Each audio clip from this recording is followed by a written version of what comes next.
Sofa கல்யாண மண்டபம் கேள்விப்பட்டிருப்பீங்க சாலிகிராமில். அங்கே ஒரு போர்டு ஒன்று போட்டிருந்தது, கேஜிஎஃப் டைரக்டருடைய அடுத்த படம் ஆடிஷன் நடக்குது அப்படின்னு. எனக்கு நான் ஆடிஷன் போயிருக்கேன், பட் அவங்களாம் கூப்பிடுவாங்க, அப்போ நான் ஆடிஷன் போயிருக்கேன்.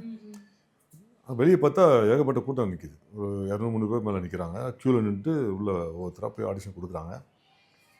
சரி அப்படின்னு பார்த்தேன், எனக்கு போகணுன்னு பயங்கர ஒரு ஆசையாக போச்சு. ஏன்னா கேஜிஎஃப் டைரக்டரோட அடுத்த படம்னும் போது ஒரு பெரிய எதிர்பார்ப்பு அப்போ இருந்தது.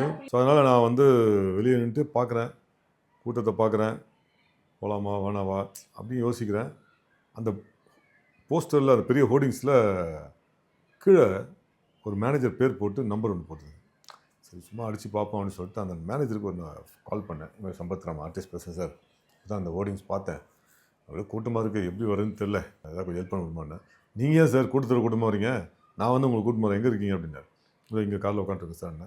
அவரே வந்தார், வாங்க அப்படின்னு சொல்லிட்டு நேராக கூட்டிகிட்டு போய் பிரகாஷ்னு ஒரு அசோசியேட் டைரக்டர், அவர்கிட்ட இன்ட்ரடியூஸ் பண்ணார். அவர் என்னை பார்த்தோன்னே, சார் நான் உங்கள் பெரிய ஃபேன் சார், எத்தனை படத்தில் பார்த்துருக்கேன் நான் உங்களை, தமிழ் படங்கள்லாம் நிறைய பார்த்துருக்கேன் சார் உங்களை, நீங்கள் ஏன் சார் ஆடிஷன்லாம் பண்ணிவிட்டு நம்பர் மட்டும் கொடுத்துட்டு போங்க சார் அப்படின்னாரு.